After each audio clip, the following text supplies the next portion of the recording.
I said, you're working all week and then weekend you want to rest, marathon.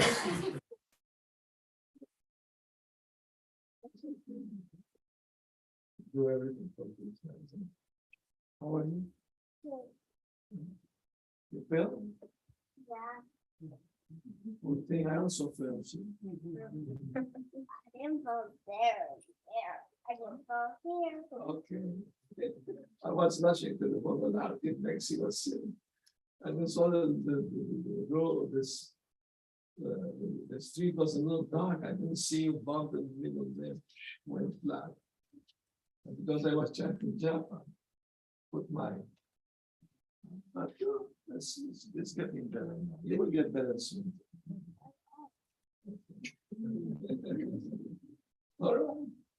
So let's the fun begin. Continue the fun. What do Buddhists do for fun? Nature, dance, we talk about Krishna. That's their fun, isn't it? Oh, sorry. No.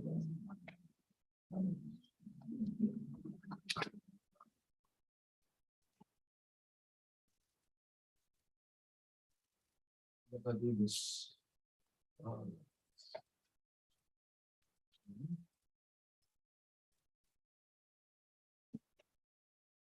What's your name? Kara. Kara. Very nice. What means to you? Do you know what means? No. Your mother must know. What means Kara? One form of Goddess Lakshmi. Oh, Goddess Lakshmi. Beautiful.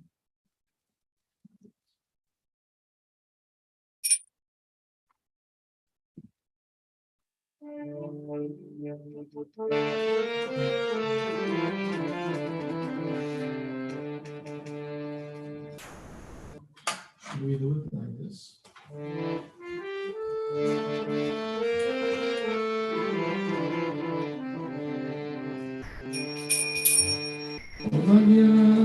Mirandasya Jnana Salatana Chakshurumilitam Yena Tasmai Shri Shri Chaitanya Mano Vishnu Pranita Mirandani Swayam Rupa Dadati Swami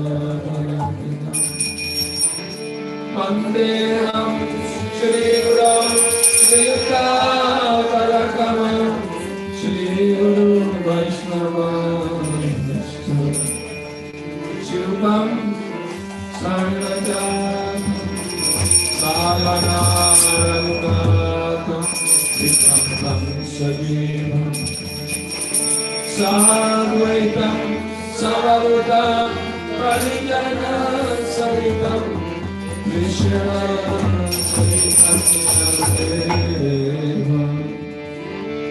Shri Radha Krishna Sayana Yogita Shri Shadamrita Hey Krishna Kamana Sandhu Nilavanu Jayatu Krishna Lokita Kanta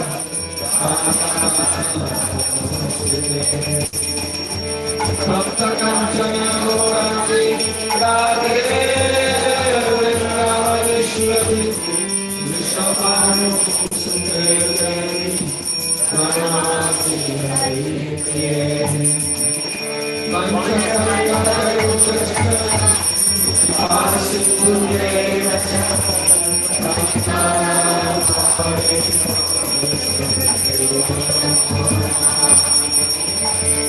Shri Krishna Chaitanya Prabhu Nityananda Shri Advaita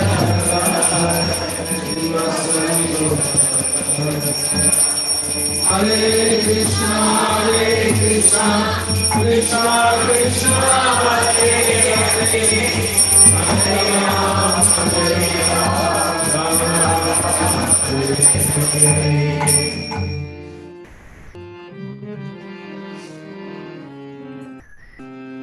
Hare Krishna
Hare Krishna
Put up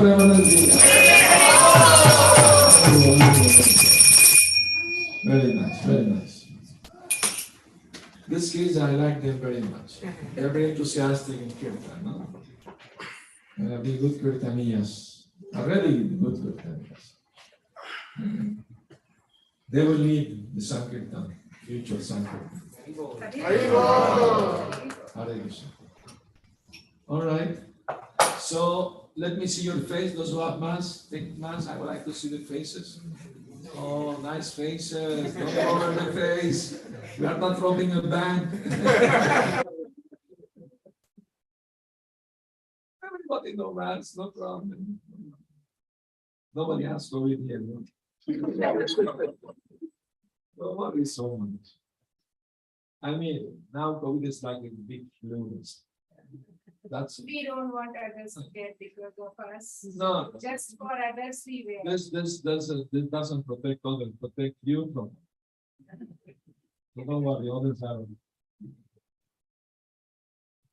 Anyway, so our host asked me, well, not he suggested, no, to keep talking about Damodar Lila and also about the mind, how to control the mind, is it? Yes, Maharaj. Correct? Okay, please find the shloka, speak about mind and like that. Damodar. Bhagavad Gita. Huh? Yeah, Bhagavad Gita is about the mind. Find something you like. So tomorrow Damodar months start, full months. One should increase his bhakti during these months. Very, very auspicious, very powerful. One should offer every day lamp to Lord Damodar and sing Damodar without fail. Should be done.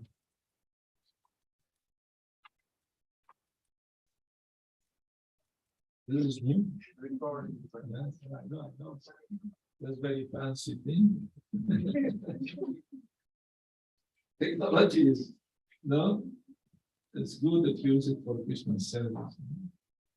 But Thakur says, he said, Krishna give intelligence to the materialistic people because they want to enjoy the material energy. They become very expert at manipulating the material.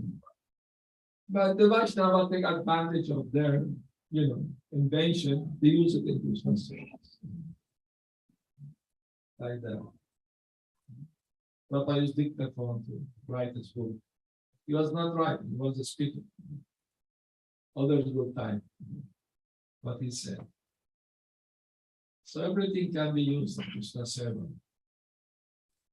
And thus make everything transcendental, spiritual. So that's the whole idea of Krishna consciousness. How to spiritualize our life. Prabhupada said the re-spiritualization of human society is very much needed. Too much materialism, making people like donkeys. Donkey has a carrot in the front, chasing the carrot, never reach the carrot. and so many grass around for eating. You only see the cat. So people don't know what is the goal of life. They struggle all their life just to get a little material happiness, pleasure. But that doesn't satisfy the soul. No amount of material pleasure will satisfy the soul. It's because the soul needs the spiritual satisfaction, spiritual pleasure, spiritual shelter, spiritual nourishment. We are forgetting that. And for devotee, spiritual nourishment, shelter, and pleasure is in devotional service. When we do devotional service, we are having shelter, having nourishment, and also pleasure. Some devotee may say, well, I feel no pleasure, I'm just chanting mechanically, I'm struggling to finish my rounds. Be patient. Krishna is testing us. See how patient we are, how tolerant we are, how eager we are to do anything to please him. Because Bhakti Yoga is not about satisfying himself, satisfying Krishna. If he's satisfied, then we'll be naturally satisfied. If you stand in front of a mirror and you put on yourself a garland, the mirror also will happen. So if Krishna is satisfied, now we are part of him. We naturally will be satisfied. No need for extra endeavor.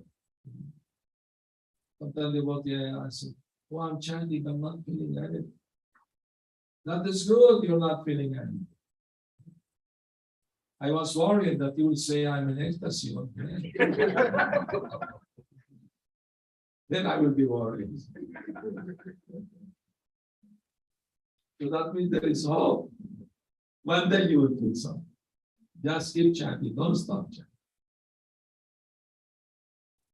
No matter what. There is a nice quote about chanting. I'm gonna find it. I have a WhatsApp group. I share Prabhupada's quote, Acharya's quote, and things like that. Anybody would like. Also adding. I have English and Spanish quote. All right, we are on our way to find the quote. Very nice. From Bhakti Sundar. Okay.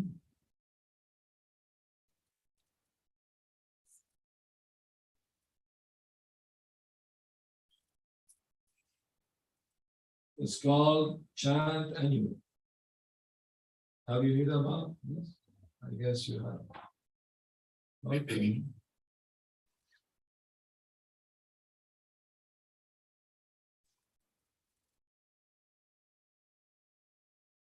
Still got a little slow.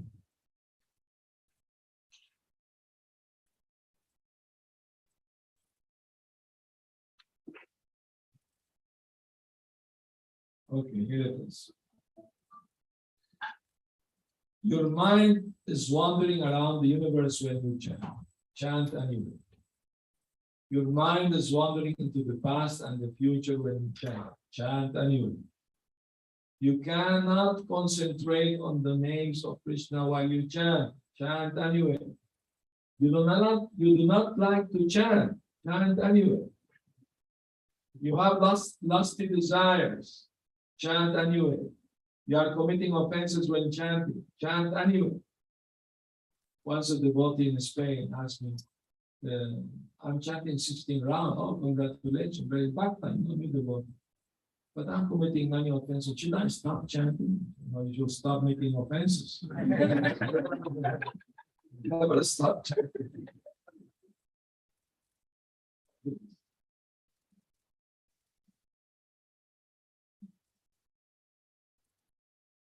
You are not praying to Krishna to help you chant better. Chant anyway. You often chant late at night. Chant anyway. Then why should I chant despite all the previous obstacles? This is the reason. There is no equal vote to chanting the holy name, nor superior knowledge to him, nor meditation that can be compared to the chanting, and that grants the highest result. No penance equals to chanting, and nothing as potent or as powerful as the holy name. Chanting is the greatest act of piety and the supreme shelter. Even the words of the Vedas do not possess enough power to describe its magnitude. Chanting is the highest path to liberation, peace, and eternal life. It is the pinnacle of devotion, the joyful inclination and attraction of the heart, and the best way to remember the Supreme Lord.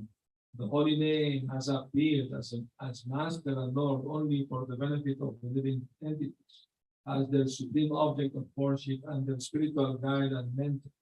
One who continually chants the holy name of Lord Krishna, even in his dream, can easily realize that the name is a direct manifestation of Krishna himself, despite the influence of Kali.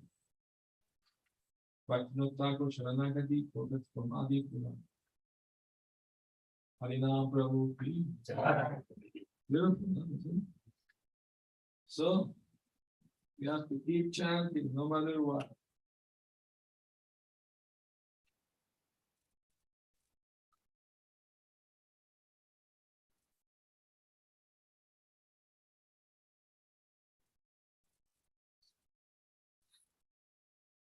So, did you find something? Yes, Prabhu. Please bring. Yes, Maharaj. So this is the chapter 6 from the Bhagavad Gita, the Shloka 35.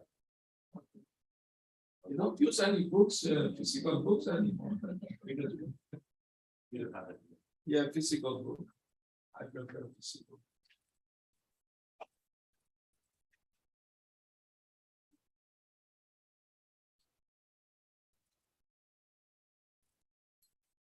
Everybody.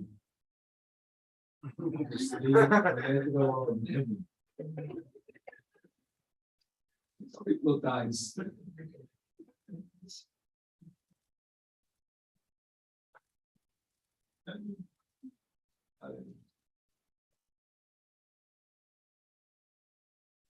Some people they use the cell phone as a what do you call as alarm clock. How many of you use the cell phone as alarm clock? Not good. Not good for the brain to sleep next to a cell phone. You know that. Damage your brain. So whether by alarm clock, put your cell phone off when you go to sleep, or before, not before. It's a humble advice I'm giving you. The advice is eat like a prince, breakfast, lunch as a king, and dinner as a pauper. Very likely. I see they like lower than you. I joined Hare Krishna movement. I was yogi. I was, doing fasting 3 days, eating only, fruits for 3 days, and come to the temple. And I saw the body. I thought, what kind of yogis are this? Sunday Feast Mountain of And then I saw them after eating this big amount of prasad come after the temple, big kid, everybody jumping like crazy. That way they digest the food. And I became one of them. They spoiled me.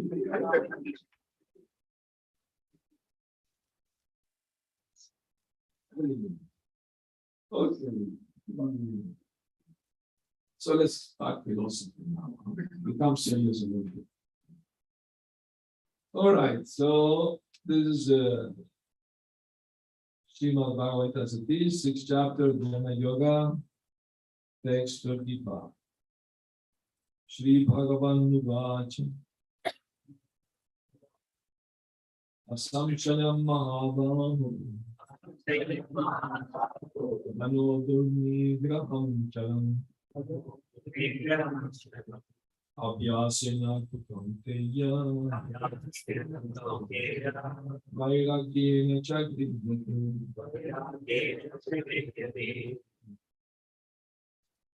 Lord Sri Krishna said, Almighty our son of Kunti, it's undoubtedly very difficult to curb the restless mind, but it is possible by suitable practice and by detachment. Purport. The difficulty of controlling the obstinate mind, as expressed by Arjuna, is accepted by the presenting God, but at the same time, he suggests that by practice and detachment it is possible. What is that practice? In the present age, no one can observe the strict rules and regulation of placing oneself in a sacred place, focusing the mind on the super soul, restraining the senses and mind, observing celibacy, remaining alone, etc. By the practice of Krishna consciousness, however, one engages in 9 types of devotional service of the Lord to the Lord. The first and foremost of such devotional engagement is reading about Krishna. This is a very powerful transcendental method for purging the mind of all misgivings. The more one hears about Krishna, the more one becomes enlightened and detached from everything that draws the mind away from Krishna. By detaching the mind from activities not devoted to the Lord, one can very easily learn vairagya. Vairagya means detachment from matter and engagement of the mind and the spirit. Impersonal spiritual detachment is more difficult than attaching the mind to the activities of Krishna.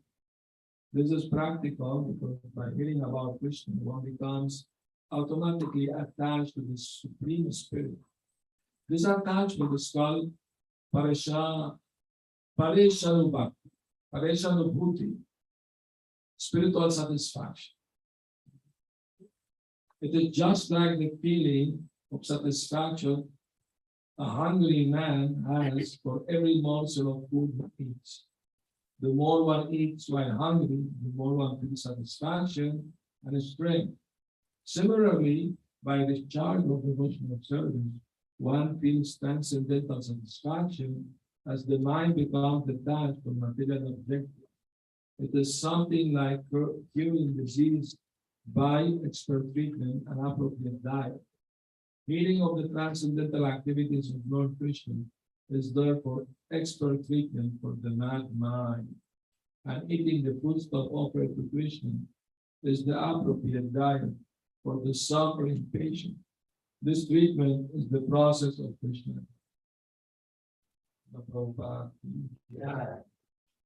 So, Arjuna said in the previous verse, Chanchalam hi mana Krishna, Pramati balavadriham, Asyaham nigraham manye vayu. The mind is restless, turbulent, obstinate, and very strong. Oh Krishna. And to subdue it, I think, is more difficult than controlling the will. Krishna agreed, it is true. Yeah, it is what you said, Arjuna, is true. But it is possible to control the mind by practice and by detachment. The practice is bhakti, hearing, chanting, remembering about Krishna. And detachment means one should know everything here in this world is not forever. It's temporary. So why I should be attached to my person? No? Sometimes they will ask me this question: how to become detached from material things? I tell them, first of all, you have to become detached from the desire of detachment. What? What do you mean by that? The thing is simple. Two friends walk in the street. One friend tells the other, do you see this nice car, BMW? I renounce it. Do you see this beautiful mansion? I give it up. Do you see this beautiful girl passing through? I renounce it. The friend says, of course, they don't belong to you.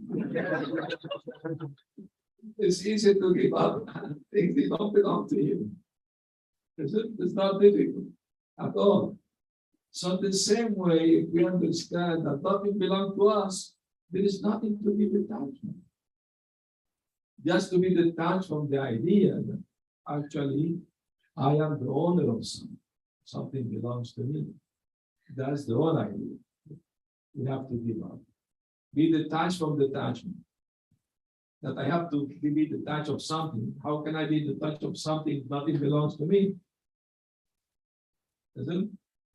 But the mind thinks, Ahamma maybe, this is me, and all this is mine. That's the mind trick. The mind is the crazy woman of the house. The house is the body, and the mad woman of the house is the mind. Now tell me, what is the mind? What is the mind situated? Where is the mind situated? Here? No. The mind is here. You're surprised? Because everybody thinks the mind is here. No, the mind is not here. The mind is here. Because the subtle body, including the mind, is covering the soul, isn't it? And what is the soul? Here. The soul is here, in the region of the heart. So the mind is not here. It's here. Here is the computer. The brain is like computer, and the mind is behind it. The thing with the mind, I will give you some tips. The mind has three activities: thinking, feeling, will, isn't it? Now, if some bad thought comes to your mind, you can just don't pay attention to it, and you forget. But if you keep meditating on it, then thinking becomes feeling. I feel like I need this. And then when I have, give me an example. One new devotee, it's a Christmas time. Before joining the movement, he liked it very much. Chocolate cakes with cream and strawberries. Okay. So he passed in front of the bakery and he see a big cake, chocolate and cream and strawberries and meat, very tasty. And he stopped to watch. I used to like this very much. And then the thinking becomes feeling, I feel that I need to take a piece. To buy a piece. And then start the saliva, working the saliva. Already testing the intelligence tell him, you are now devotee and this has egg. You are not supposed to eat egg. And the mind tells the intelligence, once a year doesn't harm.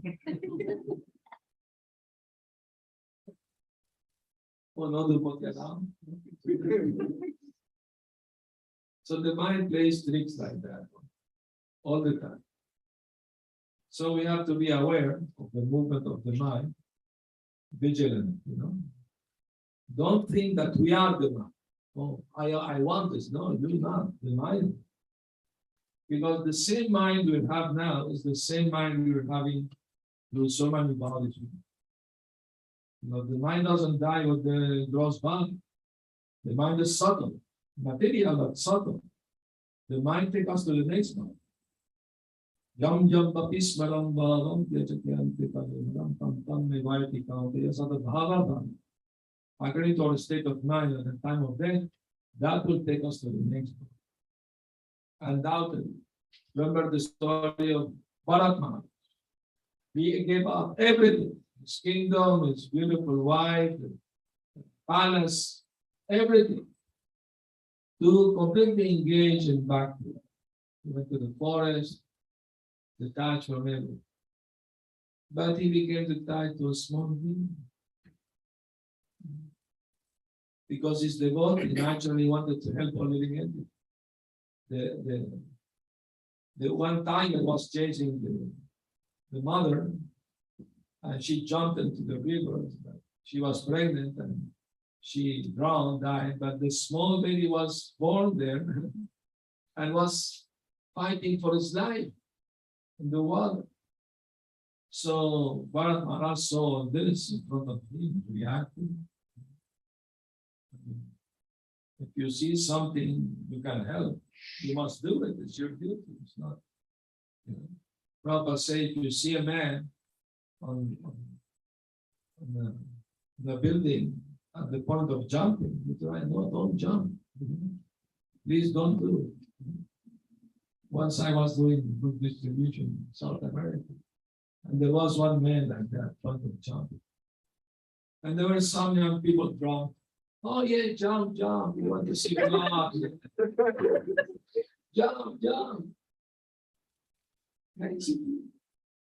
They want to see other people suffering. So I am. That's not Bhakti happens. When I see others suffering, I enjoy. When I see others enjoying, I suffer. I don't want. I envy them. So this materialistic mind. Anyway, the firefighter came on time and grabbed him with the rope and saved him from jumping. And all the, oh no, we missed the fun. So cruel mentality, very cruel mentality. So we should be compassionate with ourselves. You know, love yourself, meaning love yourself as a spirit soul. Nowadays, a lot of things going about self-help, love yourself, pamper yourself. They think it's the body. Of course, we should take care of the health of the body because we use the body for Krishna service, so we have to take nice care. But we should know that we are not the body.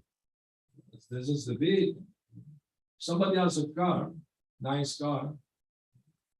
Okay, you take care of the car, you wash it, you oil it. But it's not like kissing the car and hugging the car all day. He's crazy. So some psychiatrists came to speak with Prabhupada, who was in South America. And they were very much concerned about the body.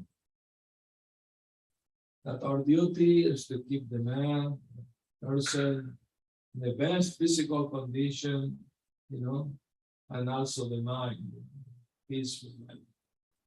Prabhupada said, that's all right. We don't disagree with him. But we should also take care of the soul. They said, well, there are many religion philosophy for that. But our concern is only to take care of the body.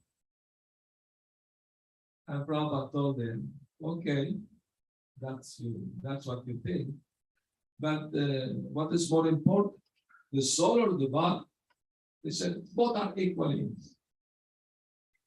Prabhupada said, well, if there is a car accident, what is more important to say, the driver or the car? They have to agree. Well, so the soul is the driver of this. We are teaching the driver how to drive up to right hand. No return. One-way ticket. No return ticket.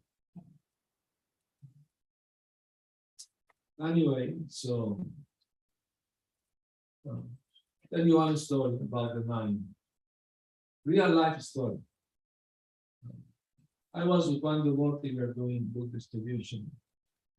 And each hour we'll see each other, chant some shloka, encourage each other. We learn shloka every day. We ride in a small car, and every day we learn 1 or 2 shlokas, minimum.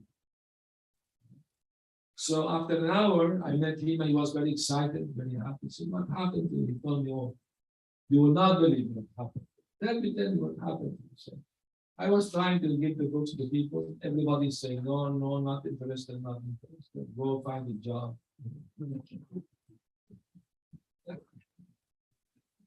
So I became a little mental, so I was very much discouraged.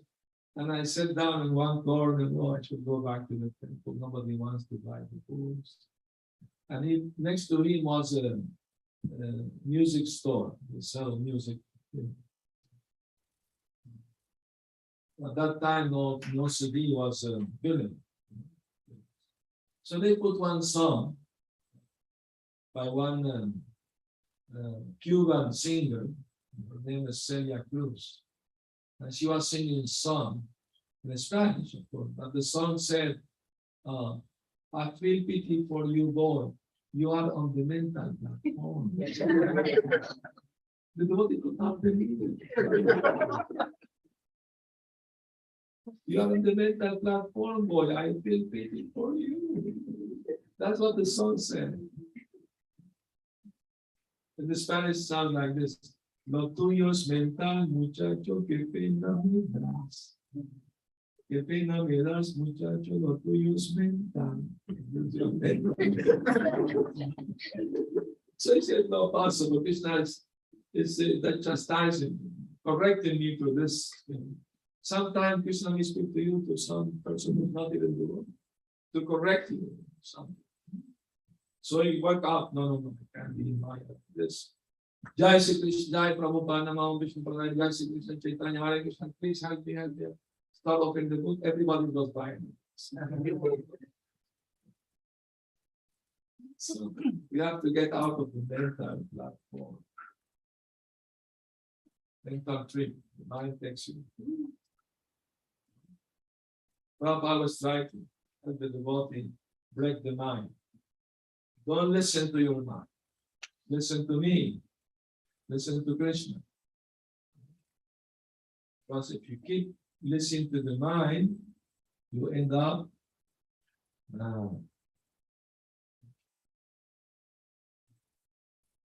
Krishna told Arjuna, by listening to me, you will, by my mercy, you will overcome all of material obstacles in life. But if you don't listen to me and follow your mind, your policy, you will be lost. So you can't give mind chance. If you give finger to the mind, you take all down. And if you give the arm, take all down. So don't take chances. The problem devotee, they have not enough fear of Maya. They think, I can play with Maya a little bit more. But Maya is very clever. You give a little fingers, take on. And then you're trapped. I don't know how to get out. Like the monkey. One monkey entered the house to steal food. So he found a jar with grapes inside. But the jar was very small.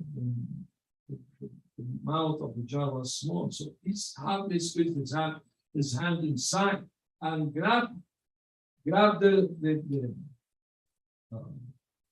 grapes. But the hand became bigger, he could not take it out. And didn't want to let go of the grapes. He became attached. And they catch him like that. Can't enjoy the grapes, can't give up the grapes. So the mind is like that. It's very, very clever, very cheating. The mind is very cheap. So we have to be careful of the mind.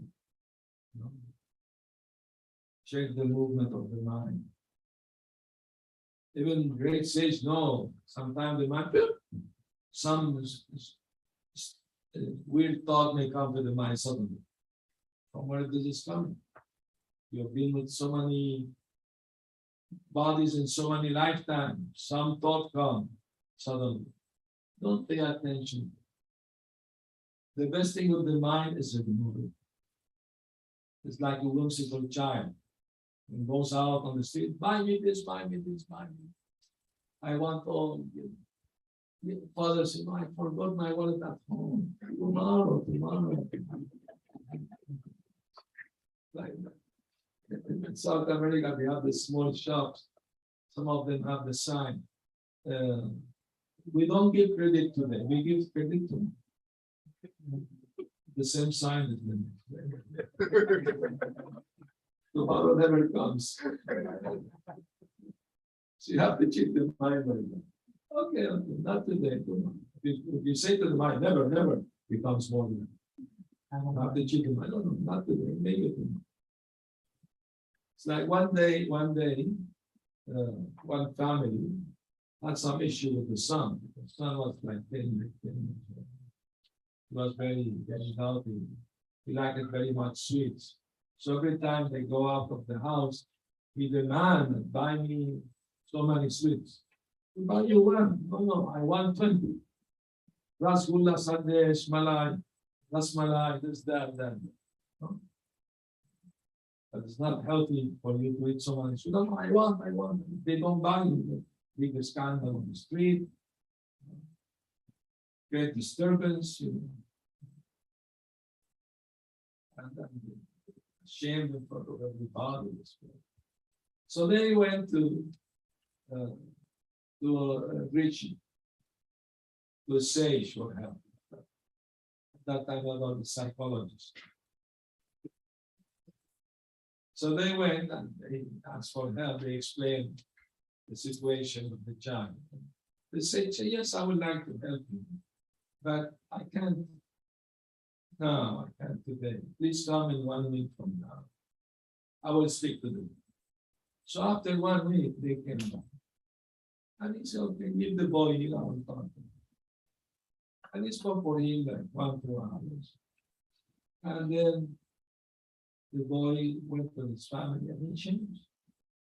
They were surprised. The body will not demand if they give one sweet. If they don't, that's fine. They were very happy. They can do it very peaceful and not demanding. So they went to the sage with a basket of fruit. They gave some donation. "Thank you for helping your son. Can you please tell us what did you tell him for him to change that?" And he said, "Well, I told the boy that the tongue is very difficult to control. It's very greedy, and your parents love you. That's why they deny you. If you eat too much sweet, you will be sick. And also, it's not, not good for you. And besides that, if you are like that, nobody will like you. Nobody will like you. Not even your parents. I took him to my garden. In my garden, I have a small tree, a neem tree. And I gave him one leaf. The leaves are very bitter. Eat this leaf. As soon as he starts chewing on the leaf, spit it out and kick the tree. Why are you kicking the tree? Oh, because so horrible this taste. Oh, so you don't like this thing. The same way, if you are bitter, nobody will like, not even you. So better you change. Don't be so demanding. Remember, Krishna is the supreme enjoyer. Anything you before eat, you offer to the Lord.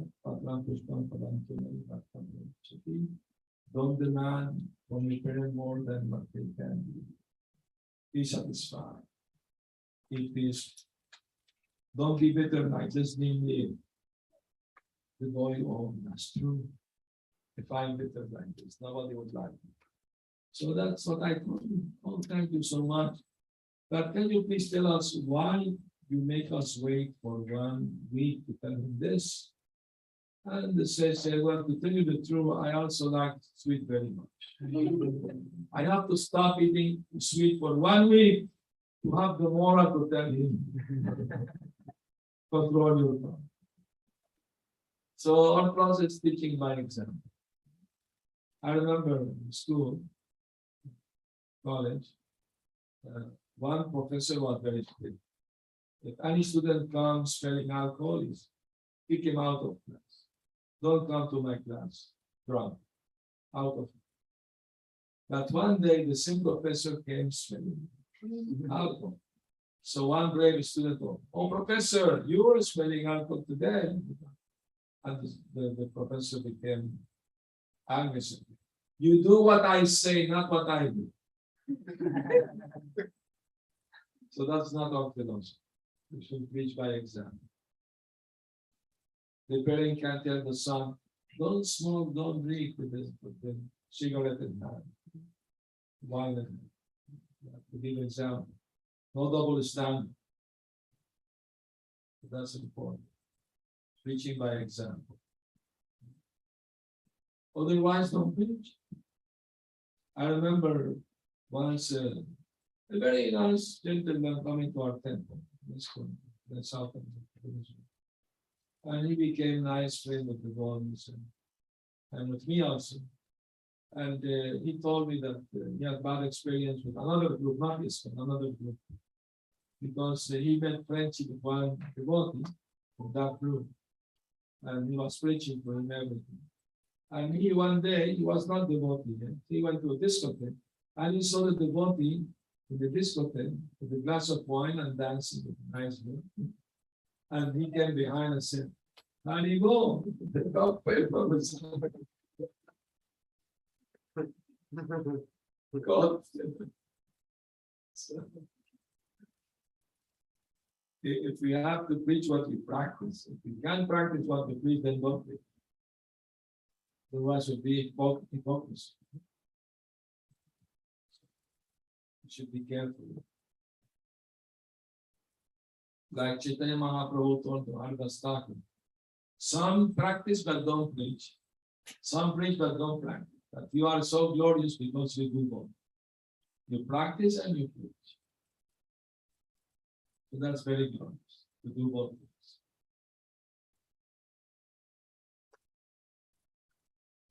Anyway, so I'd like to hear from you. If you have any comments or questions, please do.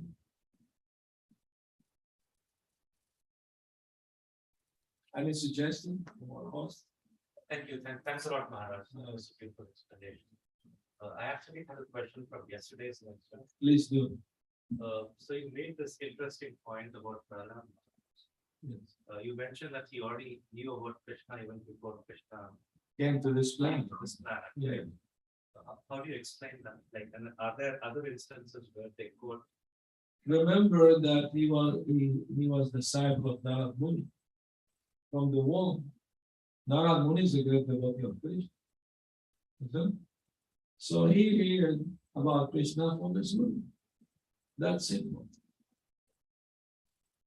I mean, Krishna is mentioned in the Vedas even before he came to the Earth planet 5,000 years ago. He's mentioned in the Vedas. Isn't it? The Vedas supposedly came at the time of creation. Isn't it? So they were there. Brahma Samhita, all this. Chaitanya Mahaprabhu found the 5th chapter of Brahma. So knowledge about Krishna was already there, not just only when Krishna came to start people about Krishna. Always been knowledge about it. Remember the sages of Dandakaranya? They were worshipping Krishna to become gopis. Their desire to become gopis. Lord Ramchandra blessed them to become gopis next life. So the knowledge about Krishna and the gopis was already there. Because Krishna comes once in a day of Brahma, every kalpa comes. In the Natya world. So that means there is some information already there. Brahma gave the information to Narada, Narada to Vyas, just like that. So the knowledge about Krishna is always there. Of course, when he comes, it becomes more widely known, naturally.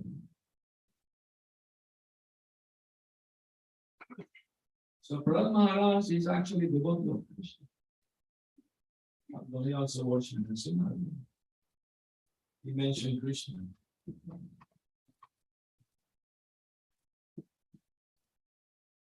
Thank you, Maharaj. Yes. Thank you for the wonderful explanation. My question is, Bhagavad Gita was spoken just before the advent of Kali Yuga. And in my recollection, there is one verse where japa is mentioned, chanting is mentioned. Yes. But more stress is given on the mind, manmana bhagavatta. That verse is the one that is Yes. repeated. Correct. Why chanting is not mentioned more in the Bhagavad? Bueno, satatam kirtayantamam. It was saying my devotees always sings, chanting my glories. Kirtayantas, there the word kirtan is there, kirtayantamam. So everything is mentioned in the Bible. Nothing is lacking. And Prabhupada said there is no difference between Krishna saying Man Mana and Lord Chaitanya said chant the holy name. No difference. Thinking of Krishna and chanting Hare Krishna is the same. No difference.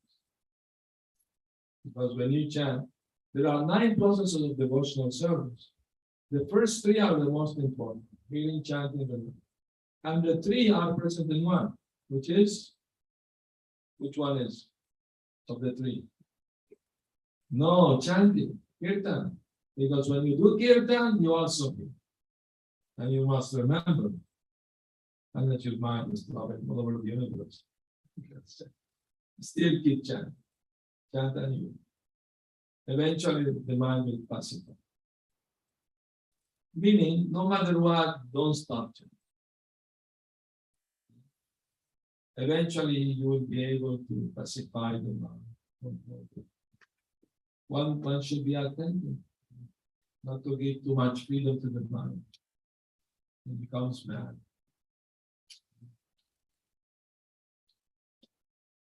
And the best way, Prabhupada said, to control mind, think of Krishna, name, form, qualities, pastime.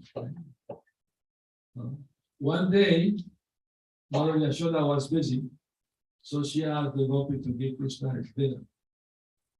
And they brought a tray with different varieties of sweet. Pera, rasgulla, rasmalai, sundaes, burfi. Should I continue? So, and they said, Krishna, what would you like to have for dinner? That night there was a full moon, the nice full moon, but was golden food, very beautiful, big golden moon. Krishna pointed to the sky. I want to eat that condensed butter. Gopi said, that's not butter, Krishna. That is Rajahamsa, swan in the sky. Oh, really, I play with him. Then Mother Yashoda came, and Krishna complained. Yashoda Maya, I want to eat that condensed butter, but the gopi said to the swan, who is right, them or me? And Mother Yashoda said, Krishna is right. Because you can say the moon is butter, because by churning the milk ocean, the moon, one of the things came out is the moon. So to say that the moon is butter, is a Krishna said, the milk ocean? And how many cows were needed to create such an ocean? Mother Yashoda said, no cow was needed. Krishna said, I don't believe that. If there is no cow, there is no milk. You know, the TV went on schools in Brazil asking the children from where the milk comes. From the pot, from the bottle. City boy never saw cow. But Krishna knew, no cow, no milk. But Mother Yashoda told him, let me explain to you, Krishna. You are a village boy, you don't know much. The creator of all the cows can create a milk ocean without the need of it. Wow, I didn't know that. That's amazing. Oh, okay, let me have the butter. No, you see the moon has blood spotted it. This is poison. It will be bad for you. I don't believe that. Scorpion has poison. Cobras have poison. Like that. But the butter, the moon has poison? No. Mother Yashoda saying, let me tell you, Krishna, you are a simple village boy. I will explain to you. I heard from the sages and rishis that when the devatas and asuras were milking the milk ocean, churning the milk ocean, the first thing came out was a huge wave of poison, destroying the world. So Devata, they prayed to Lord Shiva for protection, and he agreed to swallow all this poison. So he shrunk all the poison to fit his hands. But some drops fell from the hand onto the milk ocean, and they touched the moon. That's why the moon has this black spot. And some drops fell on the shore, and some snakes and scorpions and animals like that, they drown, that's why how they became poisonous. So it's not good for them. All right, give me all the sweet, I'm ready. This is the Vrindavan, Shampoo, Vrindavan, in this book of Kali Karna, Ananda Vrindavan Shampoo. So many wonderful Leela. So many books we can read about Krishna. What is your favorite Krishna Leela? What is your favorite Krishna pastime? I don't know, I like everything. Huh? I like everyone. That's okay. No one favorite. No. What about you? Like Agatha, Agasura. White was called. Yeah, that's very good. You know? Krishna killing demon is also nice. Agasura, he came to swallow Krishna and all his friends. Jayanti, very powerful. Asura, take any form, any shape. Shape shifter. Take any form, any shape. And he just stood there, open his mouth, they look like a statue, no movement. And Krishna's friends were thinking, this looks like a big cave. You know? Let's see what is inside. Other friends said, could be a demon. Well, we don't care. If it's demon, Krishna is with us, he will protect us. So they all jumped inside the cave. Krishna can remain outside. He was surprised how his material energy worked so wonderful. So, but the demon didn't close his mouth. He was waiting for Krishna to enter. But that the Agasura had bad smell, fish, you know, not so good. Because he ate all kinds of fish. Anyway, finally Krishna thought, I can't leave my friends alone. So he also entered. And as soon as he entered, Agasura closed. All the children died of suffocation, they could not breathe. And Krishna would decide he revived them back to life, just by looking. And then he expanded his body inside Agasura. The Agasura himself could not breathe, and his body exploded. Wow. Thousands of pieces. And the soul came out of the body, standing in mid-air. All devatas were watching the fun. And they saw how the soul of Agasura entered Krishna's body. He went back to Vaikuntha. Imagine the yogis, they try to meditate on the Lord on their heart and to get purified. And when the Lord enters somebody's heart, somebody's body, imagine how much purification they get. So Agasura was very fortunate. I like Kalia. You like Kali? Yes. All right, that's very nice pastime also. You know that who was Kali and his pastime? Anybody know the past life of Kali? You want to know? Sure. So in his past life, Kali was a devotee actually. He was a sage, Rishi. And he went to the Malayan mountain to find a place to sit, meditate on the Lord. But he found a place in the ashram of another sage. And the other said to them, welcome him nicely. There are so many places why you come to my ashram, go somewhere else. And why everything belongs to Lord Vishnu, why you're saying this belongs to you? They have a fight, argument. And sometimes they vote fight also. So then the person who was Kalia said, no, I mean, you go somewhere else, don't come.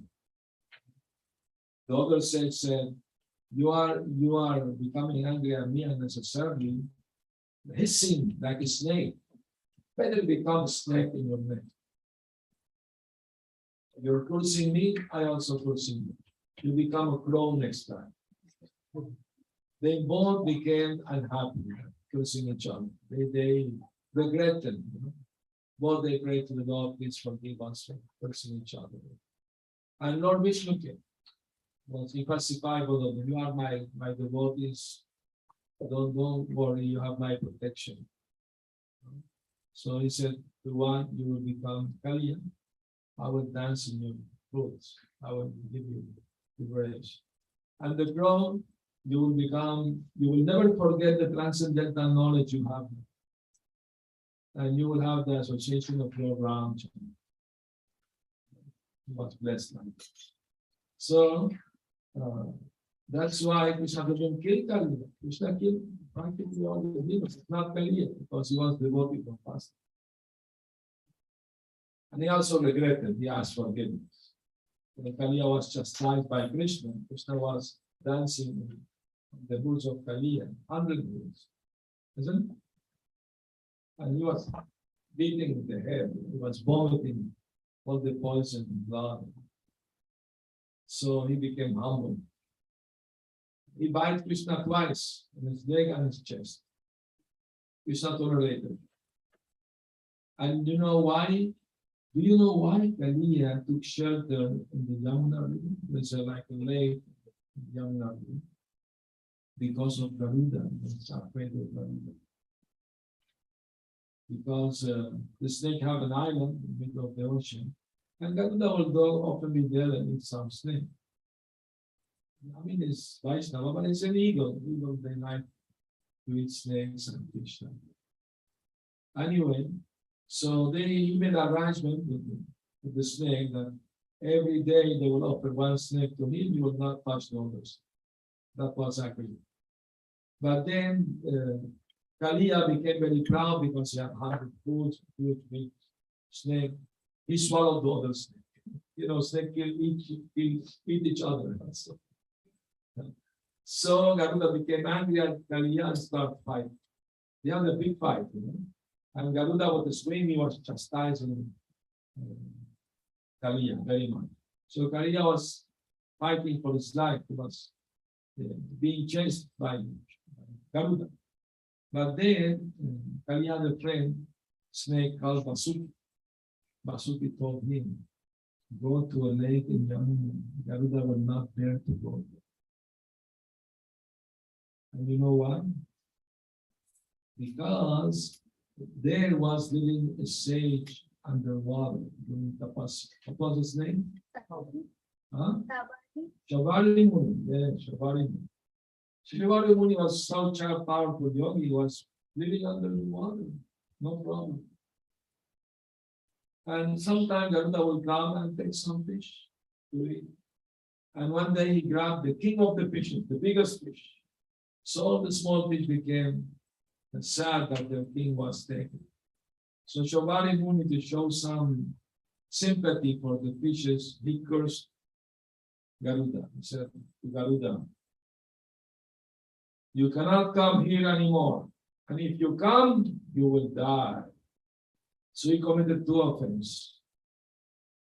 Garuda's eternal servant of the Lord. He dared to give order to the servant of the Lord, and also threatened,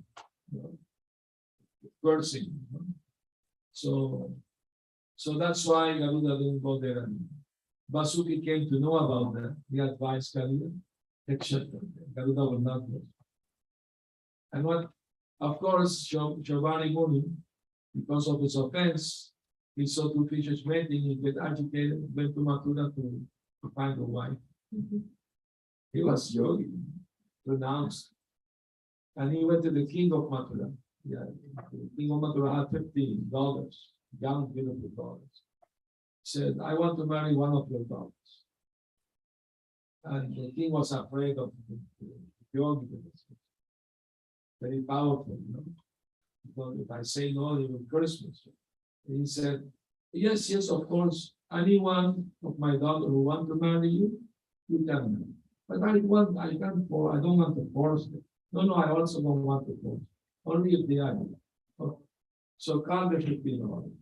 All the 50 daughters came. No one of them wanted to marry because he was doing tapas underwater, all her skin was loose, was old and ugly, not living. So no one of them wanted to marry. So he understood, Shobhani understood their mind. And by mystic power, he regenerated his body, became very handsome, very young, very powerful. All of them wanted to marry. And then he married all of them, 50. One yagya, 50. So 50 man. Where they're gonna live? Where they're gonna live? Shobhani Muni with mystic power made a palace bigger than the king's palace. The king became humble, powerful. You only make a bigger palace than mine. With more material opulence, silver, gold, everything personal. So anyway, but what happened when Kalia took shelter in that lake in the Yamuna? All the fishes died. So Shobhani Muni's compassion for the fishes was counterproductive. By cursing the great devotee was not good for the fishes. Not only the fishes died, all the birds flying over, they will also fall. The fumes, poisonous fumes, they will fall. All the trees around the lake, they also died and died, but only one. Garuda knew that what will happen, so he put some uneaten one, the root of one tree, that tree didn't die. Then, because he knew Krishna may use that tree to jump in the Yamuna to fight Kali. So nice pastime to meditate on. Anyone else like which pastime you like?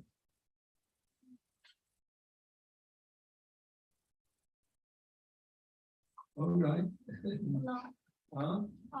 All of them. Any of the grown up? Which pastime do you like? Yeah, I like Kaliya. you also like Kali. The Govardhan pastime, also like that. Very nice pastime. You know that Govardhan came from celestial planets. Which Rishi brought to this earth planet? Pulastya moon? Or was Angira moon? Oh, yeah, Angira moon. But Govardhan said one condition, because Angira Muni wanted to take Govardhan to South India, to sit there meditating. That he made arrangement with the Rishi that wherever you put me, I will not move from you. So when they were passing over Braj, suddenly was Agila or Agastyan? Huh? Agastyan. Huh? Pulastyan was it? Not Agila, Pulastyan. Yeah, was doubt. Anyway, he felt the urge to go Mother Nature, call of nature. He has to go to that. So he had to put the mountain down, go, take back everything. And when he came to lift again, he could not lift. So he became angry at Govardhan, first Govardhan. Every day he would sing the mount of the master seed. Govardhan was very big, huge, and now it's not so big. Not much because of the cursing, but because feeling separation from Krishna. Every day singing. When the Yamuna disappeared and Govardhan disappeared, Kali Yuga will be much over. So anyway, and do you know who's the first person who did Govardhan Paritama? No. I will tell you.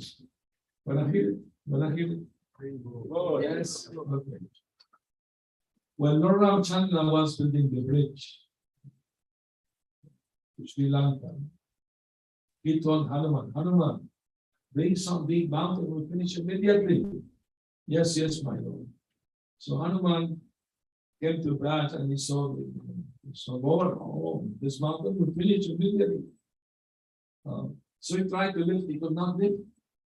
Oh, this must be very powerful personality. Let me do parikrama to please, and ask to come.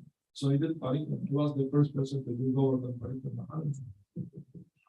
Then he prayed to Govardhan, please come with me. We need to make bridge for my Lord to save his wife Sita from the army. Yes, yes, please take me. I want to serve my Lord. But then the voice, Lord Ramachandra voice from the sky was here. Hanuman, we finished the bridge, don't bring any mountain. Govardhan was crying, no, I missed my opportunity to serve my Lord. And Lord said, don't worry, Govardhan. And Dwapar Yuga will come as a coward boy. You will do a lot of service for him. You have many pastimes. When Krishna, do you know how Krishna lifted Govardhan? How the mountain came to his finger? Anybody know how the mountain reached his finger? Did he grab with two hands and put in his finger? Did he make the mountain fly and come to his finger? Huh? Did he just like lift it with his pinky? No. Let me tell you the actual story. According to the Acharyas, not the Goswamis, Krishna entered the cave in Govardhan. Govardhan has many caves. So he entered one cave, and when he reached the middle, there was a quartz hill. He climbed that hill. Then he separated from his little finger, Govardhan from the ground. That's how he came to his finger. Then he invited the Vijayavasi, come.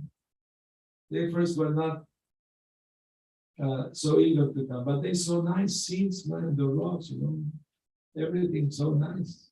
Like made, already made nice seats to them. So they came. But as soon as Krishna touched Govardhan with his finger, Govardhan became ecstatic and expanded it, became even bigger. Otherwise, how 900,000 cows gonna fit underneath? And so many Vijayavasi. So Govardhan expanded in ecstasy. Some animals were on the top of the hill. They didn't jump. Krishna would protect us. So and also to protect the hill, Krishna put the Sudarshan Chakra on the top of it. So all the water were evaporated. Otherwise, the hill would suffer from the storm. And the animals in it. So Krishna also did all nice and yes. Yes, Shishanaga also came try to help too, by covering the government. That's correct. And for 7 days, they didn't need to sleep, eat, or drink water. They were totally in ecstasy. They had, during COVID, they had lockdown, no? So Vijayavasi have a lockdown with Krishna for 7 days. And they were so happy in ecstasy. Then Indra heard that we are as Sambartaka. You already destroyed Raja. No, Krishna did Govardhan, I couldn't do nothing. So Indra came mounting on his elephant, Airava. Do you know that from Puranas it is said that when Lord Shiva cut off the head of whom? Who? Ganesh. He put an elephant. You know which elephant was not an elephant. What happened is Airava became misbehaved with Indra. He offended Indra. Became very proud. So Indra cursed him to become ordinary elephant. So he fell down from heavenly planet. and became normal, and people got who that he was in the. So Lord Shiva killed that elephant, and then he was released. He again became Aivala. I mean, the Puranas have so many wonderful pastimes like that. So Indra came with his Vajra, he was going to break Mount Govardhan to have powerful thunder. But Krishna only moved his eyebrow. And Indra's hand became motionless. He could not move his hand. He could not move his hand. Then he understood. He understood. I became too proud. Krishna is my master. I understood how I don't know that. No, you know the saying, not even blade of grass move without the will of God. You know that saying. But you know from where that came? That come from the past. That once the Devatas, with the help of Lord Vishnu, they had a battle with the Asuras and they defeated them. So the Devatas were very proud. They are very powerful, they defeated the Asuras. Lord Vishnu understood they were proud, he wanted to teach them humility. So Lord Vishnu took a blade of grass, green grass in his fingers, and he told them, Vayu, can you blow this away from me? And Vayu's blew, not in each of them. He told Indra, can you cut it in half with your powerful Vajra, not in half? And Agni, can you burn this little nothing? So they fell at feet of Lord Vishnu. Not even a blade of grass moved out the wind of them. He became humble. So from that came the saying, from that pastime. So anyway, so when Indra realized, he came to ask forgiveness. But he came with the Surabhika, very intelligent. Please speak to Krishna on my behalf. You are a deal to the Lord. Very clever. And Krishna forgave him very fast. Yes, I forgive. But when Lord Brahma stole the coward boys, you know what happened in that time? You know what happened? Brahma's idea, according to Brahma Vaivarta Purana, was to take the cow and children, gopas, to Brahma, put them to sleep first. Krishna being omniscient, he knows everything. He took the shape of Brahma, arrived in Brahmalok before Brahma. And he told all the doorkeepers, there is a false Brahma around. If he comes here, don't allow him in Brahmalok. Well, Brahma came to not enter his spirit. You are a false Brahma. Not the real. Out of it. So Brahma, after the third planet, in that round trip to Brahma Lord, one earthly year passed. So he came back, put the children in a cave and covered them with big stone. And he wanted to know what Krishna did with money. So when he saw all the same children in calves, I put them to sleep. He went open the cave. Since he had 8 eyes, with 2 eyes he was looking at the cave, and 2 eyes was looking at the pasture ground. So they were simultaneously there.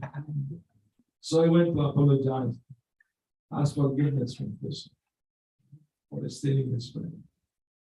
And he offered nice prayers, to Krishna. Krishna showed him all the prayers of 4 hours.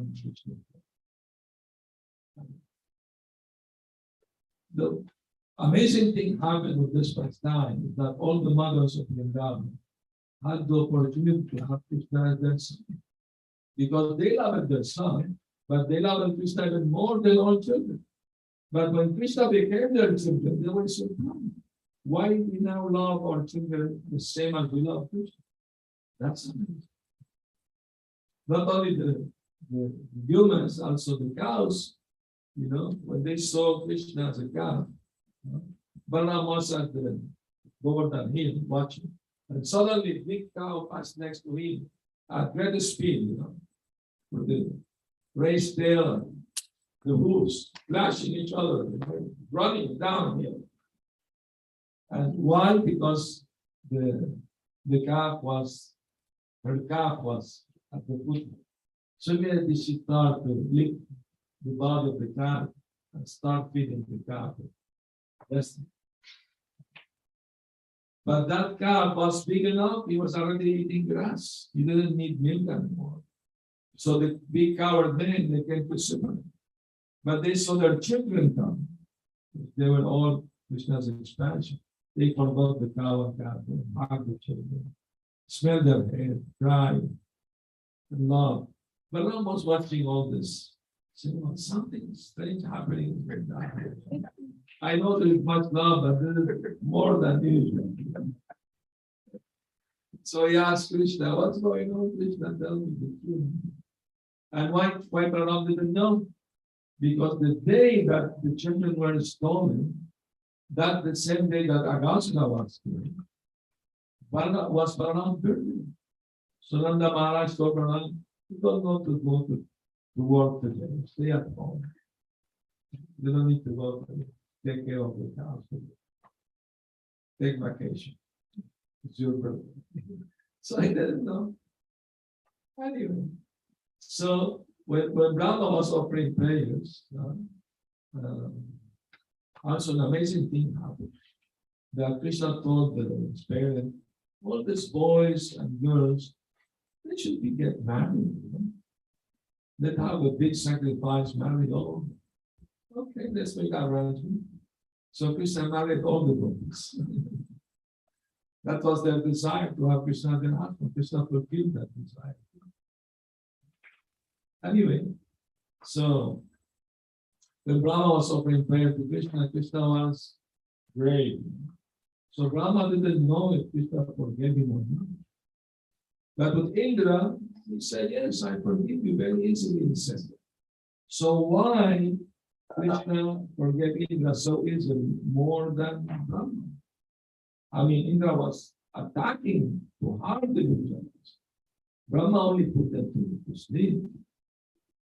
The reason is that Brahma's offense separated Krishna from his friend for 1 year. And Indra's offense reunited Krishna with Vivasi for a full week. So what's more easy to forgive? And there are so many wonderful details of Krishna. Should we continue? Hare Krishna. So, Prabhupada said the birds, we should remember Krishna Lila to control them. Becomes easy, isn't it? Remember Krishna Lila, mind is peaceful. All right. Yes. So in the Govardhan pastime, we see Sudarshan Yes. appearing. But in none of the other demons that Krishna killed in Vrindavan, he used any weapons. No. But in Dwarka, he always used Sudarshan, or most times. Yes. Yes. Is Correct. there a reason behind that? Yes, because Krishna wanted to keep his Raja Lila as human as possible. He killed Putana, but he didn't change form or use any weapon. He just saw like a child. So the sweetness didn't get disturbed as a child. When they came running out, Krishna was just crawling on Putana's chest, but he didn't do anything. Small child. So Krishna wanted to keep his Brajalila more human-like as possible. When Krishna left Govardhan Hill, the Vrajavasis started asking questions. How is it possible this child, Krishna, 7 years old, could lift such a huge mountain? They approached Nanda Maharaj. Nanda Maharaj, who is your son? How is it possible he could do something like that? Maybe he's a big devata among us. Maybe he's Narayan. Nanda Maharaj, I don't care. He's my son. And Mother Yashoda thought, how is it possible my son Krishna could live this moment? 7 years old, and how not possible. Then how he did it? Oh, it must be that Lord Narayan was very pleased with my husband Nanda Maharaj for his worship, nice worship Nanda Maharaj did to please Lord Narayan, and by the blessing of Lord Narayan, that's how my Kaniya will live government. There is no other explanation. So they thought like that. They don't care that Krishna is God. They just love him. That's the beauty of Raj Leela. Yes. Thanks so much for explaining the mind and how to control and giving really nice examples. So I have a question. In the morning lecture, you mentioned about this example where a devotee was chanting so many offenses and he wanted to give up chanting, not to commit offenses. So I have a question regarding that. So I said that now. oh, is it now? So my question is, if we all have those strides, to not come to offenses and we come to the platform of this chanting.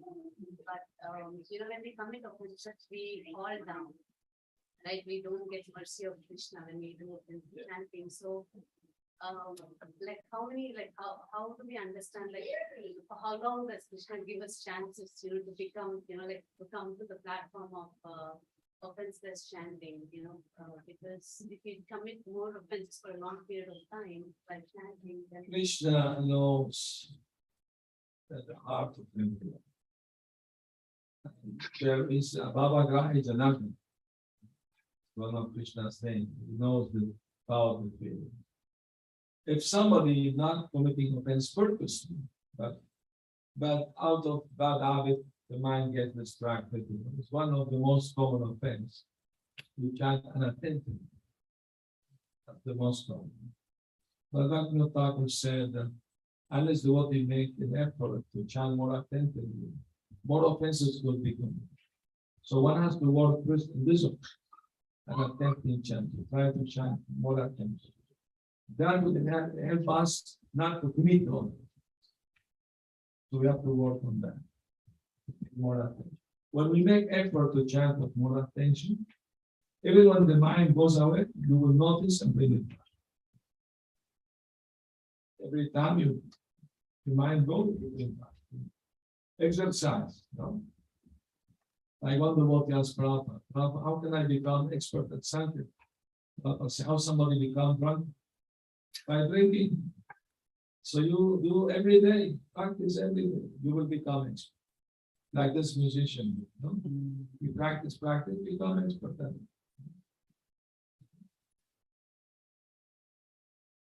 Prabhupada liked to put the music Chennai and Maya. Recording Chennai when they're playing music. Chennai. Beautiful. You're here. Prabhupada said this man took him many lifetime to achieve this expertise playing like this. So if somebody is attached to something, he will have to be born many times to practice what he likes to become expert. So Bhakti Sundar Saraswati said, 3 lifetimes. One Nama Parad, one Nama Vasa, one Chuna. Back to God. So we have to make our effort. Pray to Krishna for that. We should try the best we can. Not easy. The mind is, we have given too much freedom to the mind, and now it's a mischievous mind woman. Not going to obey us so easily. We have to subdue the mind. Intelligence. Spiritual intelligence. that comes from Krishna. Krishna gives the intelligence to those who worship him. With love is that I will give the intelligence through which you can come to him. Isn't it? What is that verse? Huh? Dadami Buddhi Yogam. How the start verse? Desham Imanukam Partam.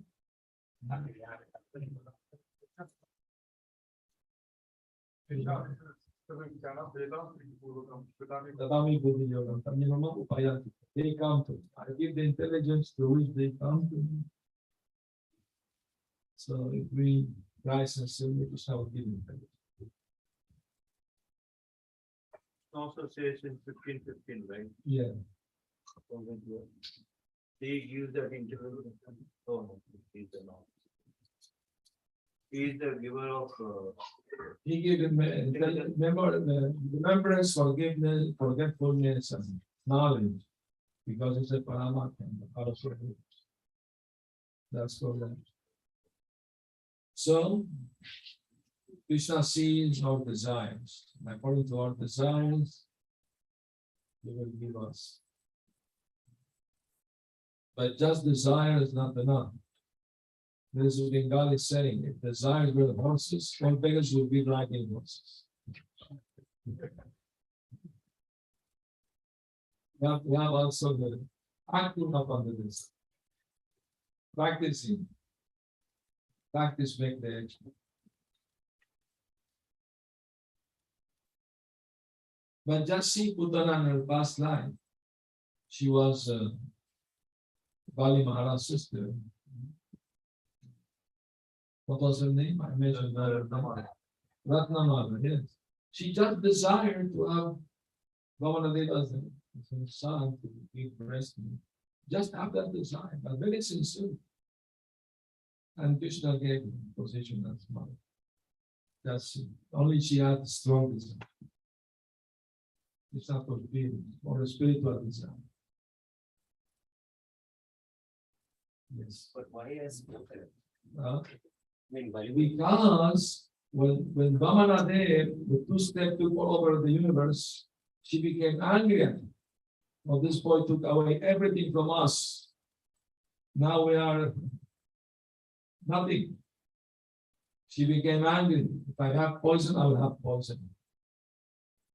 So the two desires came combined and put a desire to give breast milk and also to poison. But Krishna is so merciful, he took only the food. She came as mother. I will make her. The demon part are free. Krishna is so kind. Where will we get such a merciful Lord as Krishna? No one. Yes. Maharaj, we have a karmic reaction. Right? We have to undergo our karmic reaction. And we have a free will. Krishna says in Bhagavad Gita that he will not interfere in our life. So when does Krishna interfere? So we have to go through our karmic reactions. So when does Krishna interfere in our lives?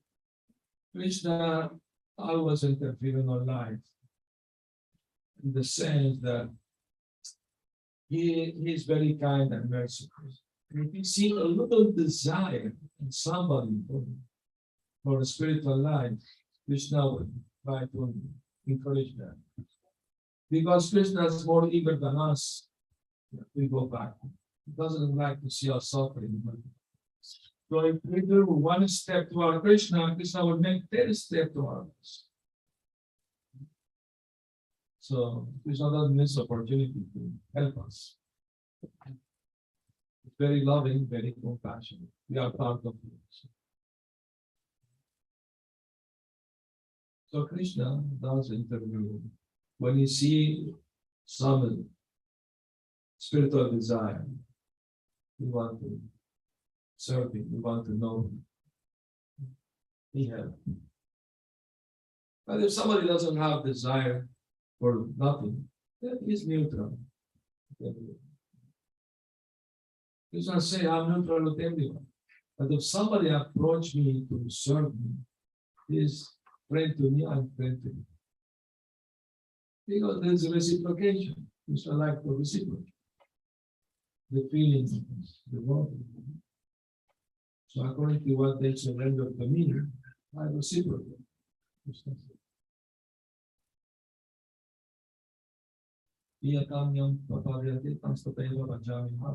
According to their surrender to me, I reciprocate. But he could not do that with the Lord. Krishna accepted the plea.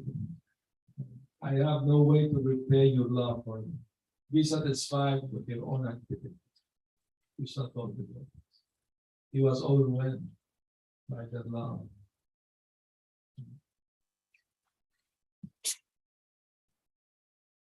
Arranged.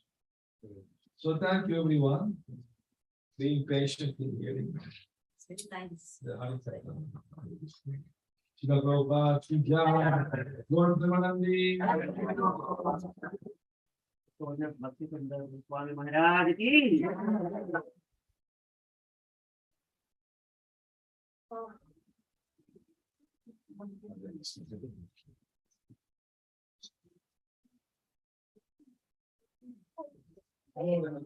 Thank you so much, Maharaj. It was such a blessing and honor. It's been a. Everybody line up, please collect your prasad from Hanu. Okay. Go ahead.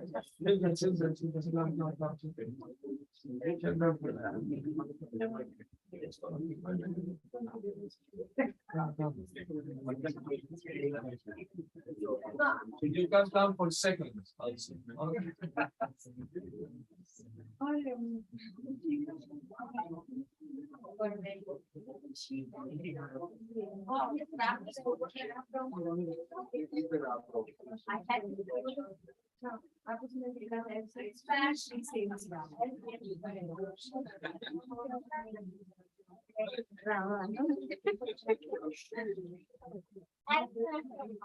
Okay, hold on, please.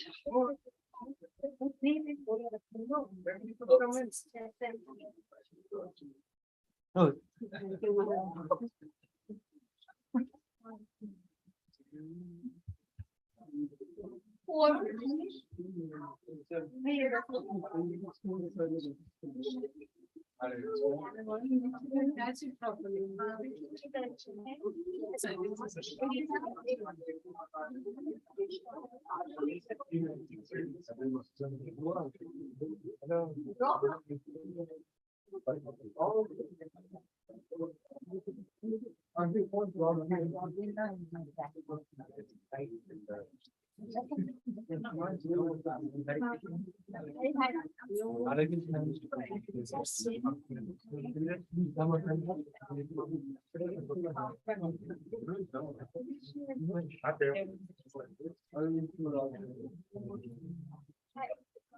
Thank you, Maharaj.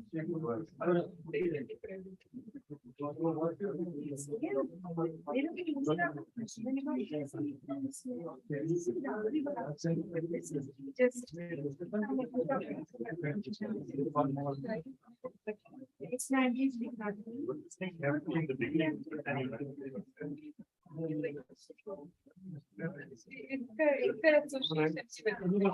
It's good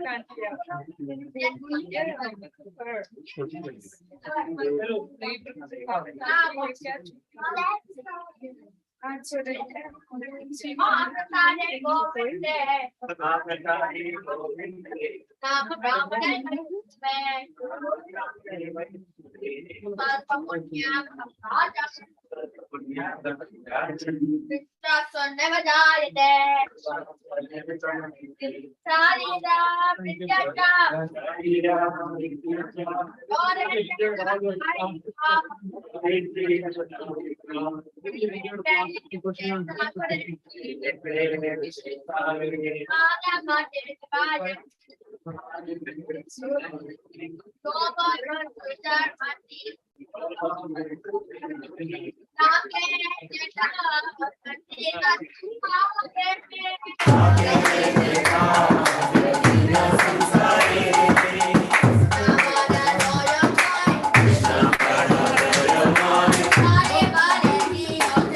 Hare